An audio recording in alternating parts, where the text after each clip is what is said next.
ભુજના airport ring road પર દિવ્ય રાજેશભાઈ મોતા નામના રાજગોર સમાજના આશાસ્પદ યુવાનનું મૃત્યુ થતાની સાથે આજુબાજુના રહીશ સોસાયટીના લોકો તાત્કાલિક અસરથી કલેક્ટર કચેરી ખાતે દોડી આવી અને નવું જાહેરનામું બહાર પાડવાની માંગ કરી। 2 દિવસ પહેલાં એરપોર્ટ રિંગ રોડ પર માતેલા સાણની માફક દોડતા ડમ્પર ચાલકે દિવ્ય રાજેશભાઈ મોતા નામના 27 વર્ષના રાજગોર સમાજના આશાસ્પદ યુવાનને અડફેટે લેતા તેમનું અમદાવાદ ખાતે સારવાર દરમિયાન મૃત્યુ થયું હતું। બાદમાં ગઈકાલ મોડી રાત્રિના એરપોર્ટ રિંગ રોડના તમામ સોસાયટીના રહીશોએ સમૂહમાં એકસાથે ચક્કાજામ કર્યા હતા। પોલીસ દોડી આવી મામલે થાળે પાડ્યો હતો, પરંતુ સવાલ એ થાય છે કે જે પરિવારમાં તે આ યુવાન ગયો છે, પરિવાર નોંધારો થઈ ગયો છે। આવી પરિસ્થિતિમાં આજે પણ તમામ સોસાયટીના રહીશો એકત્ર થયા હતા અને જિલ્લા કલેક્ટર કચેરી ખાતે શનિવારે રજાનો દિવસ હોય ત્યારે પણ તેઓ દોડી આવ્યા।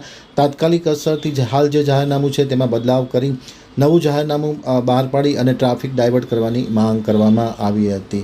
તાત્કાલિક અસરથી આ અંગે યોગ્ય કરે તેવી પણ માંગ કરવામાં આવી હતી રહીશો દ્વારા। મોડ છે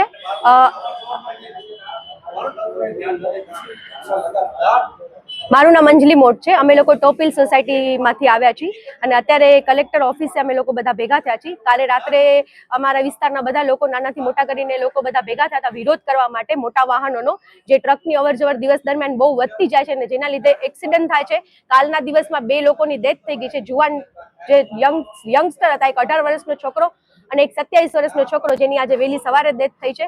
એ 2 ડેથ ટૂંક સમયમાં 2 દિવસમાં જ થઈ છે। એટલે અમે લોકો અત્યારે બધા એટલા માટે જ ભેગા થયા છીએ કે એ મોટા વાહનોને બંધ કરો, સંપૂર્ણપણે બંધ કરો, રહેણાંક વિસ્તારમાંથી એની અવરજવર બંધ કરો।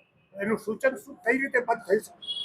બંધ વિચાર્યું બંધ એક જ રીતે થઈ શકશે કે જ્યારે અહીંયાથી કલેક્ટર ઓફિસથી અમે એટલા માટે જ કલેક્ટર ઓફિસ ભેગા થયા છે કે અહીંયાથી જે કલેક્ટર શ્રી આદેશ આપશે ત્યારે જ બંધ થશે ને જો નહીં થાય તો અમે બધા તો છીએ જ વિરોધ કરવા માટે। જેવી રીતે કાલે કરો તો એવી રીતે હજી બી કરશું જ્યાં સુધી બંધ નહીં થાય। રહેણાંક વિસ્તારમાંથી સંપૂર્ણપણે આ ટ્રકની અવરજવર, મોટા વાહનોની અવરજવર બંધ થવી જ જોઈએ।